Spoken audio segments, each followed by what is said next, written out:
Makai di te pan mun nei ten mun na la khol ding o hi ale alem thei dan teng ding kho mi na luk sim tak wi ta to pa hoi na te pana sa khom ni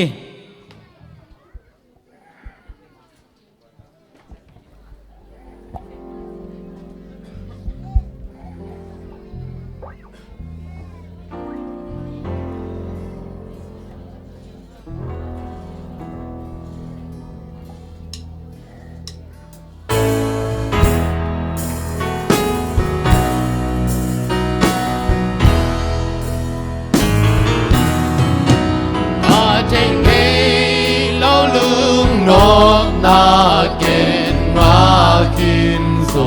tang lei tung in hong piak chei lo no na tu ba tung pum le kha ka ki pia ki num sa lam dang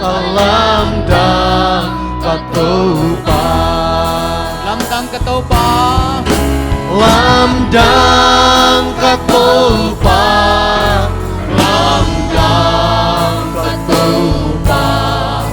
bantu ni siang ten padin bia ibana vang lian kahon pa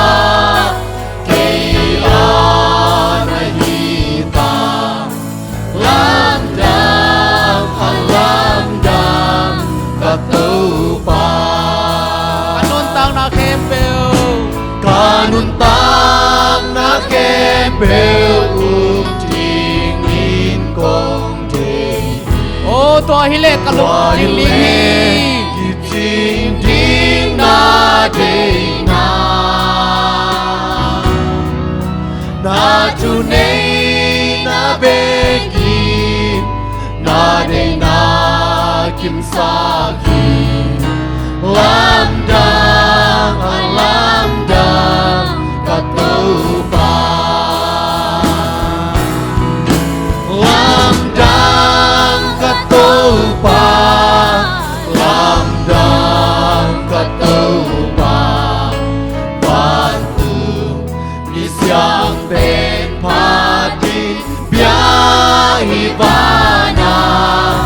bang lian kahon pa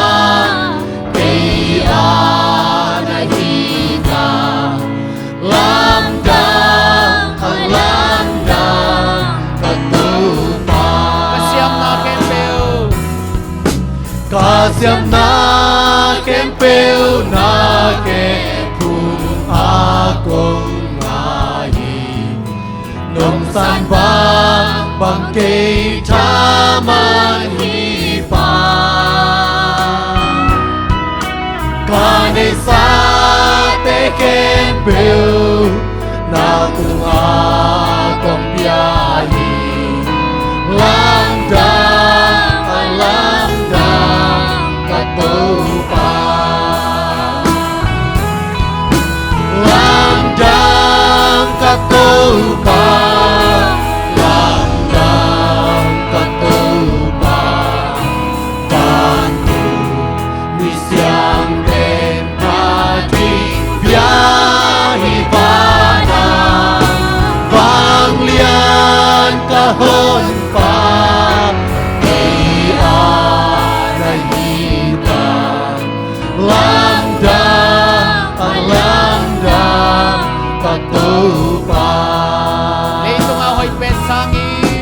leitung ahoy pen sa in ahoy nun tang na hong pia vang lian to pa tang na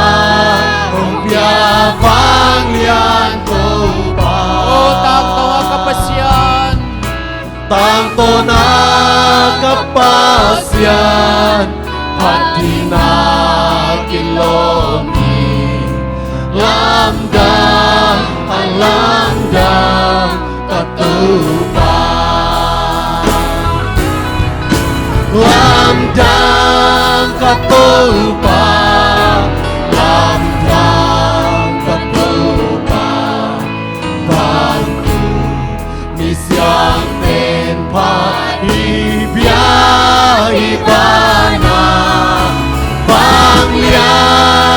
hôn pha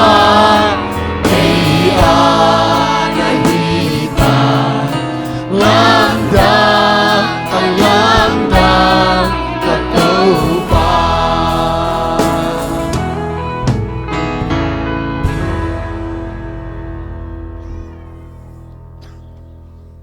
Kanun tang naung nei to pa basian to pa nungin na le nung happy na thu pa te kichingin tuni na sabat siang thoni sang khom thedin na ta te ting nong kai khom man lungdam nung happy na siang thu kong phan ma sau hi ka hun teu hun ma sa to pa na sem na sila sia thinga ma kai na to hun ma sa biak biak na te to pa nuam takin nungol zo pi na te lungdam kong ko ki ku hi ang pai mi mal khem pa neu pen ba lian pen nongin na thu pha na sabani thu pha teng buak sukin kanei lai ding hun te khem po jong na khasiang tho to nong ma kai lai ding odin ka to pai su min so khat pe na khut kwang mo noi song kyap ki ong sangum biak do ba sia no lungdam